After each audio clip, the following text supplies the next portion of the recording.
month later to beat Nassourdine Imavov on short notice, a video would drop that would signal the new era for Sean Strickland. We out here, me and my Chris Curtis. What's up, man?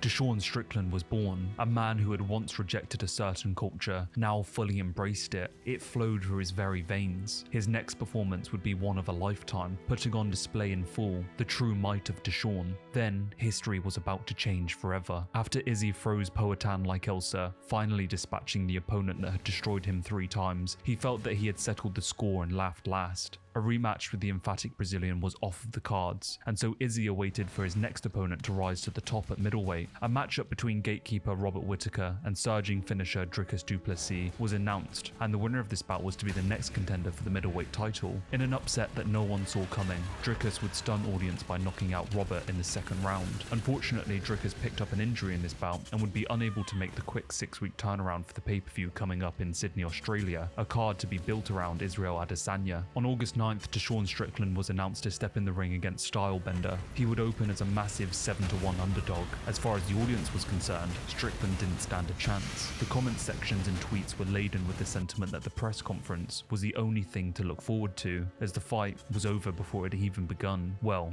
they were right about one thing. Sean walked away from the press conference with more fans and hype than I have seen generated for a fighter in eons. Israel almost silenced by the relentless nature of Sean's words. But in a turn of events that no one saw coming, Sean Strickland beat the dog out of the last dog bender. Shout out to the puppy. Deshaun proved that despite all the cards stacked against him, he could rise to the challenge. It was one of the most inspiring and beautiful moments this sport has ever been graced with. There is no feeling more elating than that when a massive underdog pulls off an unbelievable upset, and it's fair to say that this fight was one of the biggest of all time. Adesanya went from taunting 12-year-olds to begging Sean not to bring his family into the post-fight press conference. The fight broke the internet for a few days, even a few weeks, and now the world lives in a timeline where Deshaun Strickland is the middleweight champion of the world, and I think that we are all here for the ride.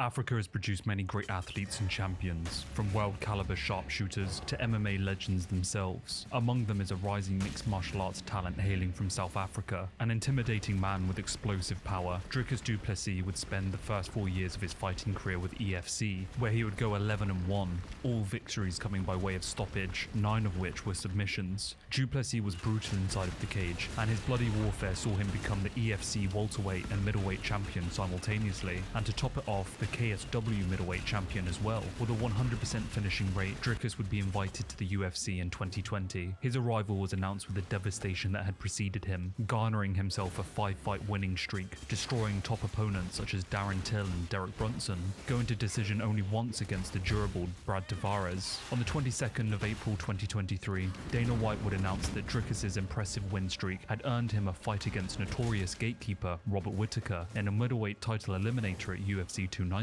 Dricus, as you would imagine, opened up as a plus 300 underdog. Although the South African was unbeaten in his UFC tenure, many felt that he was untested, whereas Whittaker, on the other hand, had only ever lost to Izzy at middleweight. Many people, unsurprisingly, counted Dricus out, but he was holding a secret close to his chest, or his face, you might say. A lot of critics of du Plessis' fights would point towards his lack of stamina and conditioning inside of the cage. By the end of the first round, he would be breathing heavily through his mouth and look extremely tired. The thing is, he wasn't really tired. It was just one of his nasal passages was completely blocked and the other was damaged. He had no choice but to breathe through his mouth. According to him, he was only getting around 8% oxygen through his nose. And so during fight week of his Robert Whittaker matchup, he would discuss his most recent super soldier experiment: nasal surgery. Last we made this procedure you had, this nasal procedure, I guess, can you talk to us about, can you quantify how much different you are in training so far, or is that only going to be revealed in the fight? Like, how much of a difference is this making? And there's definitely a difference, but how big of a difference? You know, am I going to get tired? Most certainly, because if you look at the output that I put, anybody in the world will get tired from that.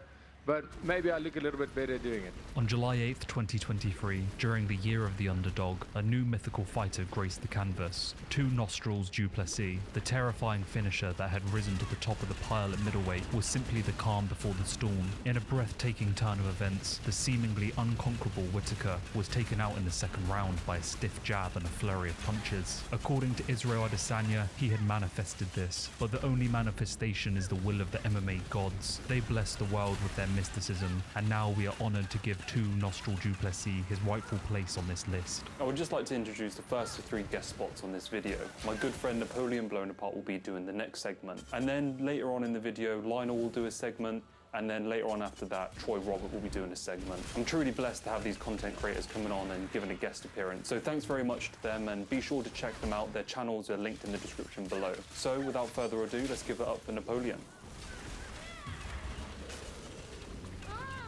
Rory MacDonald was a man possessed with the kind of hollow-eyed gaze normally seen on a 2nd century marble bust, and commonly referred to as resting maniac face. It was a gaze that either said, "I was dropped on my head as a child," or "I'm about to drop you on your head." Rory had a violent streak wider than a 747's landing strip, which he claimed was born of unresolved childhood trauma. But unfortunately for Rory, Tumblr and Midwest emo weren't a thing in those days, so despite all his rage, Rory's only outlet was simulating murder in a cage. Originally known as the Canadian Psycho due to his Pat Bateman-like stare, MacDonald eventually changed his moniker to the Red King for 2 reasons. Firstly, because Rory is the anglicised version of the Irish name Rory, whose literal translation is Red King, and secondly, because it sounds impossibly badass when paired with his chosen profession of beating men into a living death for cash. Rory would see himself garner an impressive record of 18-3 before being offered a title fight against the reigning welterweight champion Robbie Lawler. This was the 2nd time they had fought each other, and Lawler MacDonald too would go down in history as the most egregious display of blood flow outside of an Overlook hotel elevator. This was the kind of fight that either cements your love of MMA for all time, or convinces you that this shit needs to be banned immediately. Lawler MacDonald too was the apex of Rory's career. Despite losing the fight, MacDonald fought through a literal mask of blood, and to quote my lady love Valentina, his nose was rose. All of this earned him a reputation as one of the most violentest men on earth. Rory had entertained Christianity in his early years, and despite our Lord